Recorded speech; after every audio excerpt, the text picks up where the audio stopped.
gospel hip hop artist Tedashii went on to TikTok to talk about an experience he had at a burger restaurant in Nashville, Tennessee. Check it out. Racism in Nashville. We're in Nashville, and we came to a restaurant to eat called Burger Up. And they said, hey, follow me this way. And they sat us outside by ourselves, outside. Not in like a private area where it's like cool. They literally put us outside. The restaurant is filled with people, but many tables available, many areas. Somehow we're still sit outside. And we thought, okay, this is interesting, but it is literally no other person of color here but us. And then the guy who's serving us just told us about how we could get the fried chicken sandwich. Very interesting times here in Nashville at Burger Up.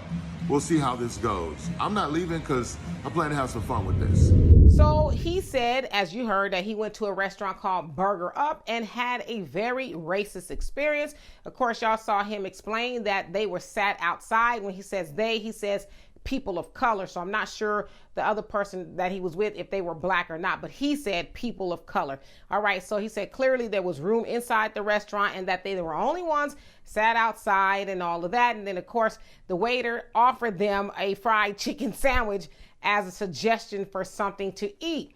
And so then another video, he went on to say, because I guess people were taking him to task as to, why didn't you just leave?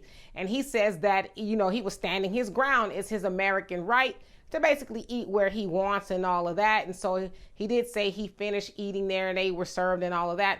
He also went on to say that the owner reached out to him and, said he was sorry and they wanted to make it right. And this, that, and the other. And he said, they told him, well, we're sorry you had a bad experience. And he says, well, it wasn't a bad experience. It was a racist experience. So then he says, people wanted to call Burger Up and blow up their phone and let them know how racist you are. So he says, great, if you guys want to do that, that's fine. He says, but the owner was really nice. So don't call basically being ignorant and all that because you don't represent me.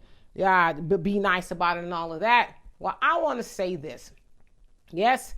Of course, we know that in 2023, there are still racist restaurants out there that do not want to serve black people at all. So to me, I'm not really surprised by it. But what I am surprised by is that we as black people continuously want to force our way into their establishment, right? So it's like you force them to feed you, but it's like, did you ever think about what they were putting in your burger? Did you think that maybe they might be doing something nefarious with your food? Because like for me, that's all it would have taken is for me to, been set outside and then they said, you want a fried chicken sandwich? I'd be like, all right, time to go. We're not eating here. I don't care at all. But to say, well, it's my American right. I'm standing your ground. Yeah, are you standing your ground? All right, you're going to be standing in the ER messing with them folks behind, I'm not leaving until you feed me. And listen, no shade to Tedashii or anything like that. I get it. You traveled and like you said, you were hungry. You didn't want to go to McDonald's and Chick-fil-A was closed or whatever the case is. But it's like Taco Bell, I don't know, somewhere else, right? But to force them folks to feed you because you standing your ground, I don't think you won't do that no more. But I'm glad that they reached out to you and apologized and they want to make it right and all that. But come on, brother. That ain't it. So anyway, y'all tell me what you think of that. And for more insightful commentary, please subscribe to this channel and my channel, The Demetra Kaye Show here on YouTube. Peace.